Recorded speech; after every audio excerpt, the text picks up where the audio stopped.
EastHampshire.org has been chatting to Ben Southall, the East Hampshire resident who won the Best Job in the World competition. Ben will be paid more than £70,000 to look after an island in Australia's Great Barrier Reef for 6 months. His job starts on the 1st of July, but before jetting off to hotter climates, he took the chance to talk to EastHampshire.org. Over the next 3 weeks, we will be showing his interview, so log on to EastHampshire.org to hear more about Ben and his exciting adventures. In the first part of this interview, Ben tells us how he didn't think he stood a chance of ever getting this job, and then he tells us about the media frenzy which followed his victory. So can you sort of tell me how, when you got found out about the job, what did you think? Did you think you stood a chance? Or when I first found out about the position, it was a friend who gave me the newspaper article that was cut out, and I'd only been back from my Africa trip for about a week at that stage, and I'd just put together an application video. I didn't do anything for a week. I left it on the sideboard, and then Bree, my girlfriend, was back with me, and she said, are you going to put anything in for this? So I said, okay, we'll put something together.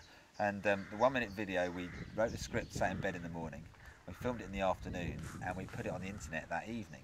And some people, other interview applicants that went in for it, took 2 or 3 weeks to put their thing together. And we threw this higgledy-piggledy thing together, not really thinking much of it. And then that was 35,000 people that had done it. And at that stage, I didn't think I stood a chance. You know, it was one of those things, you put the application in and totally forget about it. And then I was out in Vancouver, and I got an email through on my phone saying, you're through to the final 50.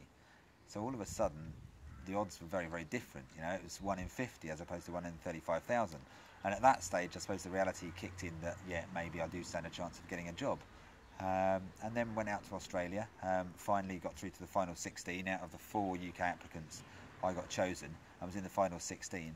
And at that stage, obviously, up the ante even more. I suddenly thought, right, this is realistic now. This is a big chance. You've got through all of the bump of trying to get yourself noticed. Get out there and just show them what you can do, the sort of person you are, and hopefully, if they want you, they want you. And if they don't, you've got a 2-week holiday to Australia, thinking nothing too much of it.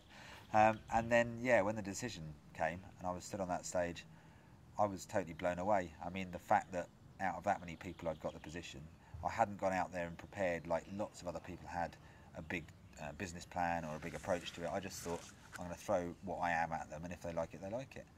And for some reason they did. so you must have had a million media interviews now since you heard about the news. And It's been rather busy, yeah. It's quite fun as well.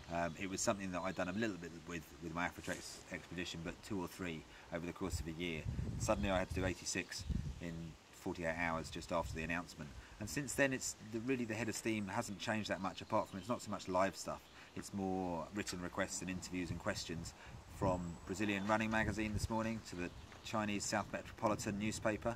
There's a radio station in Finland that I'm speaking to this afternoon, and I'm heading up to my junior school to do a little bit there at Ropley Junior School as a talk to the kids as well. And the big thing for me really is I was quite used to all the cameras, because for the 10 weeks leading up to the final decision on May the 6th, the BBC had been filming a documentary all about the process of getting through to the best job in the world, and they were quite lucky because they got a winner out of it. So their documentary was nice and complete, and that goes out on BBC One on July the 2nd at 9 o'clock in the evening. So luckily, by that stage, I'll be out on Hamilton Island. I won't get to see it and get all embarrassed and see my own face on camera again. I might get a DVD brought across, I suppose, but that's the big thing, is going to be the BBC documentary that comes out fairly soon. come back next week for another exciting instalment of the Ben Southall interview, brought to you by EastHampshire.org.